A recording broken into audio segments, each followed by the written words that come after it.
Aujourd'hui, je vous invite à aller en Catalogne, au Priorat, qui est vraiment pour moi, la grande appellation de la Catalogne et sans doute une des plus belles appellations du monde, et dans un domaine qui est une figure de ce domaine-là, quasi emblématique, c'est le Mas Martinez. Alors, en Catalogne, il y a plusieurs grandes maisons.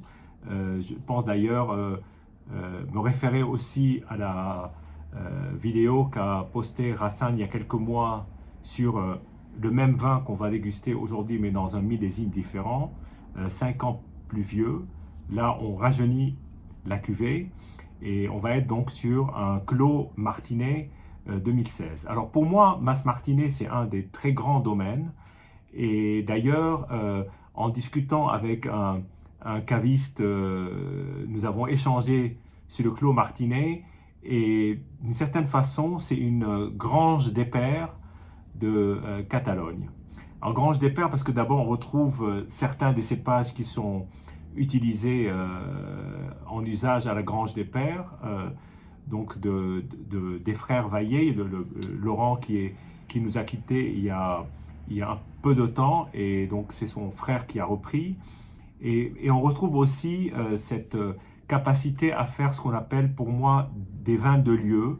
Alors les vins de lieu, ce sont des vins qui sont sur un clos ou un enclos ou un endroit très, très spécifique. Et finalement, l'encépagement a moins d'importance, tout compte fait, que le clos. Et c'est quelque chose qui a été assez bien démontré en Alsace, où évidemment il y a la culture du monocépage, il y a la culture des clos, et certains vignerons ont poussé très loin jusqu'à faire ce qu'on appelle la complantation. Et là, on est vraiment sur un cas tout à fait exemplaire de complantation, parce que là, il y a pas moins de 5 cépages. Donc, les cépages, ce sont la Grenache, la Syrah, le Carignan. Donc là, on est quand même, ça rappelle le Rhône, notre Rhône, mais aussi une partie du Languedoc, et puis Merlot et le Cabernet Sauvignon. Alors bien évidemment, je ne peux pas vous donner le détail de chacun, mais en tout état de cause, nous sommes effectivement face à cet encépagement qui est absolument étonnant, mais c'est aussi une évolution naturelle de la viticulture au Mas Martinez, puisque Sarah Pérez, qui est aujourd'hui en charge du Mas Martinez, et effectivement fait évoluer avec sa conception. C'est une nouvelle génération. Il y a à la fois la tradition du Mas Martinez auquel elle doit beaucoup, puisque ce sont ses aînés qui ont mis en place ce vignoble. Le Clos Martinez existe depuis la fin des années 80. Donc là, on en est à plus de la 25e vendange. Évidemment, ce Clos Martinez a évolué au fur et à mesure de l'arrivée de la nouvelle génération, et chaque génération a sa manière de voir. Et ce qui est intéressant aussi dans la philosophie du Mas Martinez, qu'on retrouve quand même pas mal chez René Barbier. D'ailleurs, Sarah Pérez et René Barbier, ce qui s'appelle tous René dans la famille, René Barbier qui est de sa génération, travaille, en tout cas communique pas mal ensemble, et ont quelques similitudes dans la façon de voir et le rapport justement de cette nouvelle génération qui est censée évidemment faire évoluer le vin. Alors aujourd'hui, donc, on est sur un vin de lieu, 5 cépages. L'élevage est extrêmement important aussi. La culture de la vigne est fondamentale, mais aussi un élevage qui respecte le clos, qui respecte le vin de lieu, de manière à lui donner le plus d'expression et d'expressivité au moment de la dégustation. Donc là, on est sur un 2016 qui est une belle année, une assez grande année. Et aussi, ce qui est intéressant dans la philosophie du Mas Martinez, c'est aussi l'utilisation de différents types de, euh, de, d'envasement, si je puis dire, ou de contenants pour pouvoir mettre en valeur les différentes cuvées. Donc, ils peuvent faire aussi bien appel à du verre pour certaines cuvées, pas celle-ci, mais aussi le choix des fûts est important. Là, en l'occurrence, il y a du fût de châtaignier, entre autres. Ils utilisent aussi des amphores. Je pense que c'est un domaine qui mérite d'être considéré parmi les très grands domaines actuels dans le vin et une sorte d'exemple de mariage entre la tradition et puis, je ne veux pas dire la modernité, mais l'innovation d'une certaine façon, de manière à pouvoir utiliser les dernières techniques, parfois qui sont des renaissances de techniques ancestrales, pour mettre en valeur les vins. Donc voilà ce que j'avais envie de dire, et tout ça pour moi est assez important avant d'attaquer la dégustation. Donc là, on est comme sur le 2011 qui avait été dégusté ici sur cette chaîne, sur un vin de 15% d'alcool en volume. Donc c'est quand même assez important de le signaler parce que c'est quand même un haut degré d'alcool. On est à la limite haute, même si certains vins en Californie peuvent aller au-delà, en particulier sur le Zinfandel.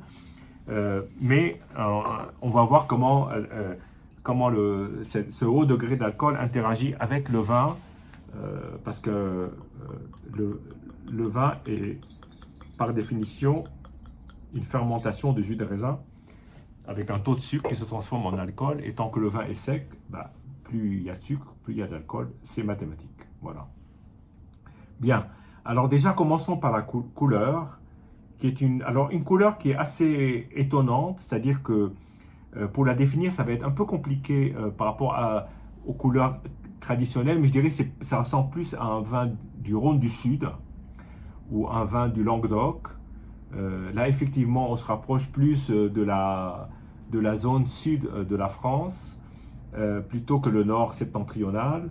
Et on a effectivement une couleur très, très, très légèrement évoluée, mais encore excessivement rouge profond. Et une belle couleur qui a déjà, dans l'ensemble, une assez belle évolution, il ne faut pas le cacher, mais le pourtour est encore assez rose. Donc c'est un mélange de... je dirais c'est une robe grenat pour moi assez transparente et assez brillante, qui rappelle certains grenaches. Voilà, moi quand je vois ça, ça me fait penser plus à des vins de grenache qui sont infusés dans le sud du Rhône, ou alors certaines appellations de la communauté de Madrid, en particulier le Comandoré, que j'ai eu l'occasion de commenter ici. Alors le nez est très marqué sur la framboise, à premier abord, avec un très léger côté tabac, épices, un beau nez déjà assez expressif. Et là, après agitation, alors effectivement, les 15 degrés d'alcool, on peut peut-être éventuellement les deviner, mais c'est pas un vin chaud au nez. Voilà, c'est pas un vin qui est dopé par le côté alcoolique ou alcooleux.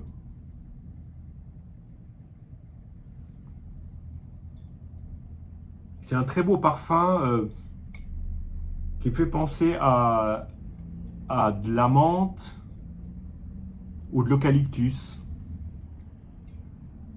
plus cette framboise qui est assez prenante.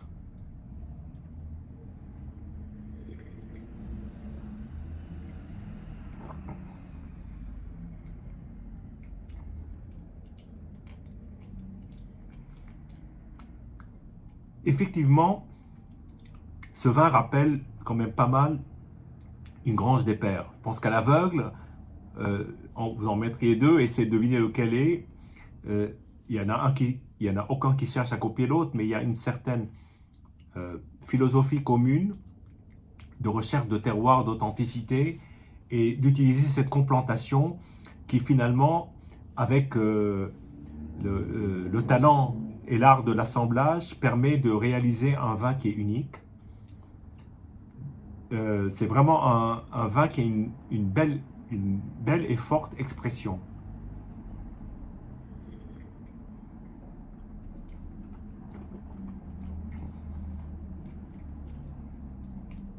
Alors l'attaque est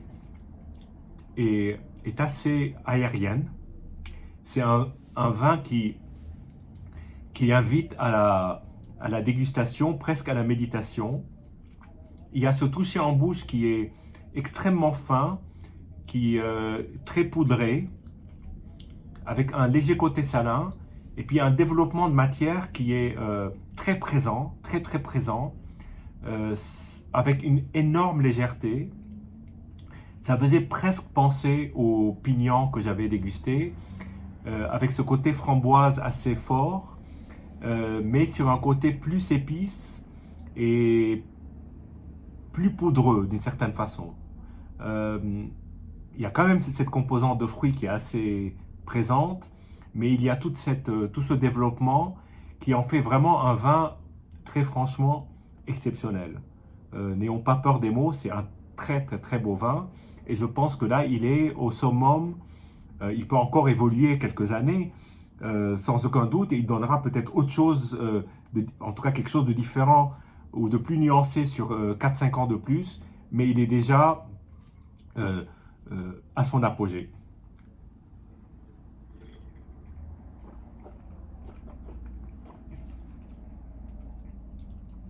Oui, là je sens davantage le côté fruit et un côté presque crème de fruits, celle qu'on utilise dans les kyrs, les belles crèmes, une sorte de liqueur, avec une grande fraîcheur, un côté salin, un côté poudré, et puis un très beau volume en bouche.